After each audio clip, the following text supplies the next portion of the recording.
बहुत समय पहले की बात है। एक शक्तिशाली देश का राजा अपनी रानी चुनने के लिए एक अनोखा तरीका अपनाता है। वो चाहता था कि उसकी रानी न सिर्फ सबसे सुंदर हो बल्कि सबसे बुद्धिमान और साहसी भी हो। इसलिए उसने 3 देशों से आई सबसे सुंदर राजकुमारियों को बुलाया। सेंट पॉल की अन्ना, मिस्र की मिया और इस्तांबुल की राजकुमारी लीजा।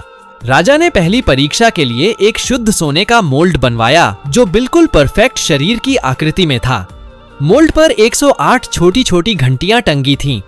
अगर किसी भी राजकुमारी का शरीर घंटी को छूता तो वह बाहर हो जाती। लेकिन तीनों राजकुमारियां बचपन से ही ट्रेनिंग में थीं।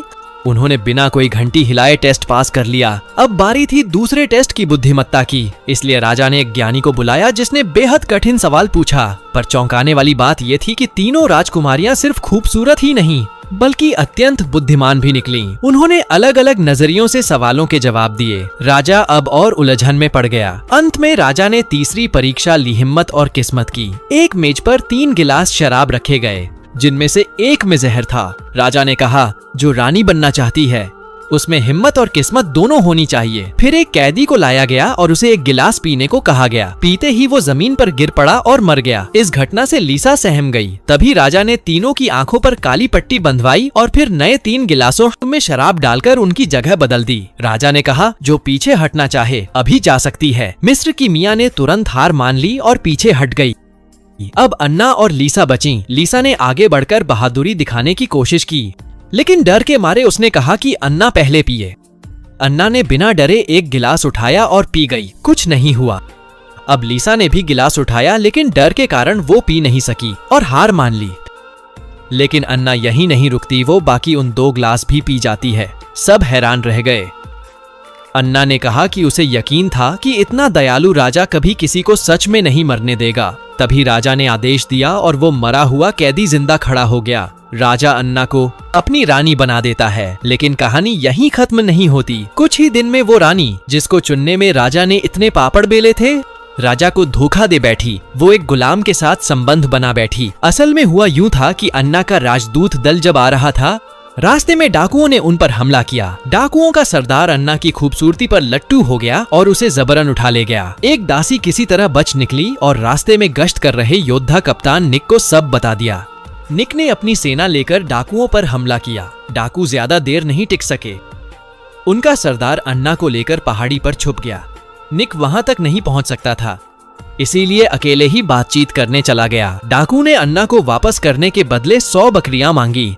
लेकिन अन्ना की एक झलक पाकर निक उसका दीवाना हो गया और तुरंत सौदा स्वीकार कर लिया। जब डाकू चले गए, निक ने अन्ना का घूंघट उठाया और दोनों की आंखों में प्यार दिखने लगा। दोनों ने एकांत में अपनी भावनाओं को बांट लिया। अन्ना राजा के पास जाने से बचना चाहती थी। उसने निक से भाग चलने की बात की लेकिन निक ने कहा कि ऐसा करने से दोनों देशों में युद्ध हो सकता है। मजबूरी में दोनों अलग हो जाते हैं। अन्ना को महल में भेजा गया और वो रानी बनी। लेकिन निक को गहरा दुख हुआ। वह टूट चुका था और शराब में डूब गया। लेकिन कहानी में नया मोड़ आता है। अन्ना की दासी निक को ढूंढती है और कहती है कि रानी उसे आखिरी बार मिलना चाहती है। निक एक हिजड़े का भेष बनाकर महल में दाखिल होता है। दोनों फिर एक दूसरे की बाहों में समा जाते हैं। लेकिन तभी राजा वहां पहुंच जाता है और उन्हें रंगे हाथ पकड़ लेता है। राजा गुस्से में अन्ना को सजा मौत सुनाता है और निक को छोड़ देता है ताकि वो तड़पता रहे। बगदाद के कानून के मुताबिक कोई और अन्ना की जगह सजा भुगत सकता था। निक तुरंत सामने आता है और 81 कोड़ों की सजा झेलता है बिना एक आह निकाले। राजा और गुस्से में आकर अन्ना को गुलामों में फेंकवा देता है। गुलाम उसे उठाकर ले जाते हैं लेकिन तभी निक के साथी आ जाते हैं और अन्ना को छुड़ाकर दोनों को महल से बाहर निकालते हैं। लेकिन राजा इतनी आसानी से हार मानने वाला नहीं था। राजा ने उनकी पानी की थैली को तीर से छेद दिया। निक अब बहुत कमजोर था और अन्ना अकेले पानी की तलाश में निकल पड़ी। उसे पानी मिल गया लेकिन तभी राजा सामने आया। उसने कहा, अगर अन्ना निक को छोड़ दे तो वह उसे फिर से रानी बना देगा। लेकिन अन्ना ने इनकार कर दिया। वह सिर्फ निक से प्यार करती थी। लेकिन राजा उसे सोने की एक थैली देकर कहता है कि कभी काम आएगा। अन्ना सोना लेकर एक गांव पहुंचती है लेकिन वहां कोई भी उसे पानी देने को तैयार नहीं होता, सिर्फ इसलिए क्योंकि वे राजा से डरते हैं। अन्ना को राजा के पास वापस लौटना पड़ा और राजा की शर्तें माननी पड़ी।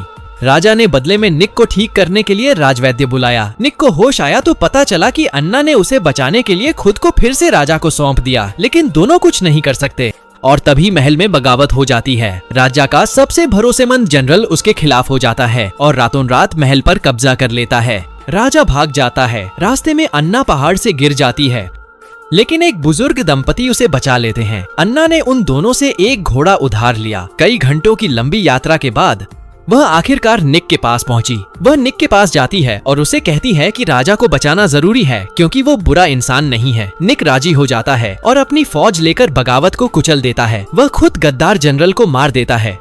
राजा भावुक हो जाता है और दोनों से माफी मांगता है। अंत में वो उन्हें साथ रहने की इजाजत दे देता है और इस तरह कई मुसीबतों के बाद निक और अन्ना एक हो जाते हैं। आज का वीडियो आपको कैसा लगा? लाइक करके मुझे कमेंट में बताओ। धन्यवाद।